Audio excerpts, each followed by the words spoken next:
Good morning everybody, class 5. How are you? I hope you are well. Today I take your literature class and I have already completed all chapters.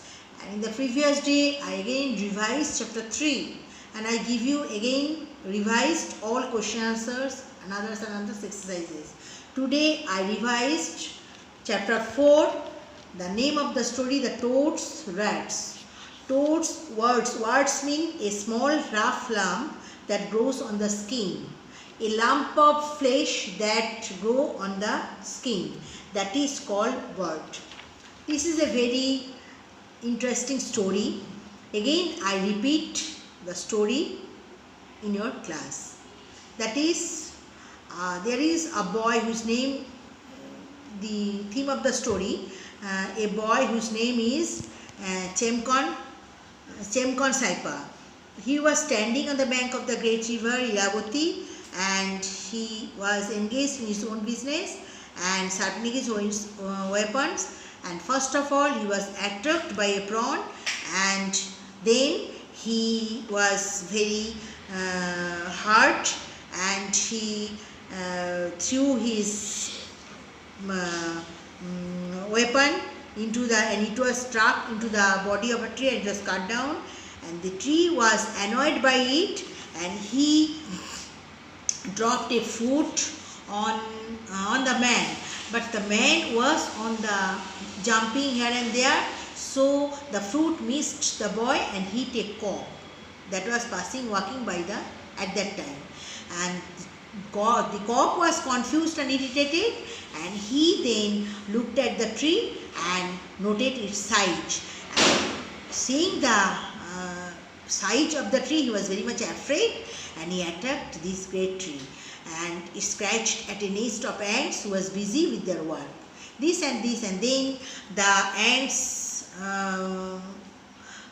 ants were irritated and they attacked the passing snake and beat all over his body, and the snake wriggled even faster, and then he was very irritated and he then attacked the boar, and the boar then the boar was irritated and the boar hurried off in the other direction and took out its fury on the young plantain tree, and he fell down the tree and till the poor plant collapsed. And then a bat living high up in the tree, he was managed to get away from the tree. He saved his life and he was straight go into the ear of an elephant, and wherever that is, it was not used to flying about the broad daylight, and it blundered about until it flew straight into an elephant's ear, and he was then afraid the dark place.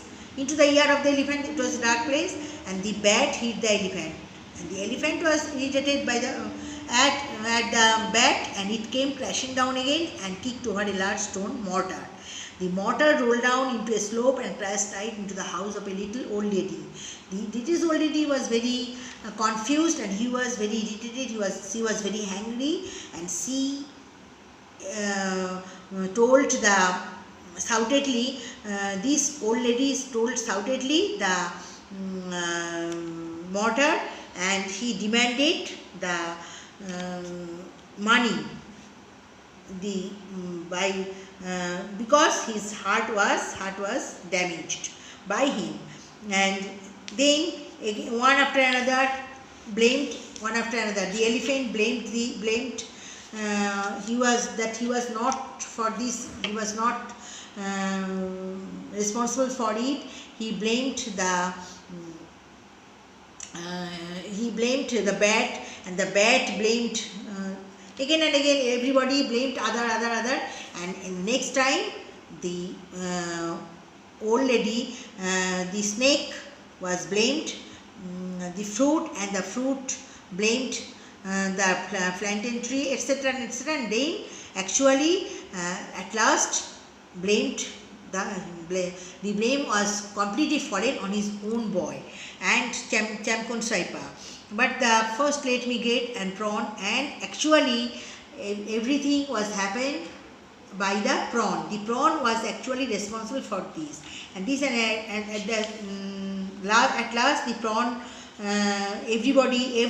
the tree, the cock, the ants, the snake, the board and the plantain tree, the bat, the elephant and the mortar and the old lady looked at the prawn dangling between Chamkonsaip's thumb and forefinger, and they all planned to kill the prawn. And then they all shouted and ran after the prawn. The elephant put out his trunk into the water and slurped and slurped. Very soon the river was quite dry, and actually all animals were engaged to make the soup, and then they relaxed beside the river, waited for them. All animals were waited to eat the soup, but the soup was ready. But actually at last when they were ready to drink the soup, they saw that there was no smell of prawn, because they realized that the prawn was actually eaten by the crafty toad. And so Chamkonsaipa again revealed his mother's house, and because he was kind and he replanted the plantain tree, everyone agreed that although the soup had been a disappointment, it had been an interesting, because all regained everything, and except prawn, everybody enjoyed. And this is the gist of the story. So now all students follow your book. Long time ago, a man named Chamkonsaipa was standing on the bank of the great Iravathi river, minding his own business and sharpening his weapons. A prawn, irritated by his stomping around, beat him in the leg. When Chamkonsaipa was standing on the bank of the river Iravathi, and he was engaged himself in his own business, sharpening, what is his word? Sharpening his weapons. Suddenly, a prawn, irritated by stomping around, beat in his leg. Then Chamkonsaipa yelped, shouted and cried and leaped up in the air. He could not see the prawn, and in his pain he staggered towards a tree and swung his knife around. The sharp weapon struck the trunk of a tree and cut it. Then his weapon struck on the tree, and it was cut the tree. And the tree was this tree was startled and annoyed. Plop! It immediately dropped a fruit onto the man. But Chamkonsaipa was still leaping around from one foot to the other. The fruit missed him, and he took off walking by. At this, the tree was very annoyed, and he dropped a fruit to the man. But Chamkonsaipa was jumping, leaping here and there. So the fruit missed him, and by chance it hit a cock who was walking by at that time. The cock was confused, and he looked at the tree. He looked up the tree, and he saw that the size was very great, and he was afraid to attack this tree. So instead he scratched at a nest of ants who were busy with their net. Instead of attacking the tree, he scratched the nest of ants. At that time the ants were busy in their work, in their nest. Okay. The ants had plenty of work already. The last thing they wanted to do was to rebuild their nest. That is, they were completed all their work, but at that time was very busy to rebuild their nest. Okay. Right, they said in fury, it's over, and they attacked a passing snake and beat it all over. They were also irritated, and they at that time saw a passing snake, and they beat it all over its body. The snake wriggled at this, and faster and soared straight into the forest nearby and beat a boar. The snake was straight go into the forest and beat a boar. At this, the boar was very irritated, and he grunted. Because you were there, said the snake, and it hurtled off to find some medicinal plants to ease the pain. And the snake said that you need some medicinal plant to heal of your pain. The boar hurried off in the other direction and took out its fury on a young plantain tree. The boar lowered his head and dug furiously till the poor plant collapsed. And without seeing any way, The boar hurried off in the other direction and took out his fury, and he hit the plantain tree, and the boat fell off the plantain tree, and the poor plant at that time collapsed. Okay, a bat living high up in the tree just managed to get away before the tree hit the ground, and at that a bat was living on the tree, plantain tree, but by chance the boar saved his life, and it was not used to flying, he was not flying away abroad daylight, and it blunt about until it flew straight, and it go straight into the ear of an elephant. Where am I? Thought the bat. It's dark and here he is there. When he entered into the ear of the elephant, he was very afraid. It was a dark place, so he shouted, where am I? The bat beat the elephant, and the elephant trumpeted with pain and reared up into the air on his hind legs. It came crashing down again and kicked over a large stone mortar. The bat hit the elephant's ear. The elephant was very much irritated, and he was groaning into the pain, and he again kicked over a large mortar. The mortar rolled down. What is mortar? A hard, heavy bowl in which substances are crushed. That is, it made a huge hole in the side of a house. The mortar rolled down the slope and crashed. The mortar crashed the house of a little old lady, and it made a huge hole in the side of the house.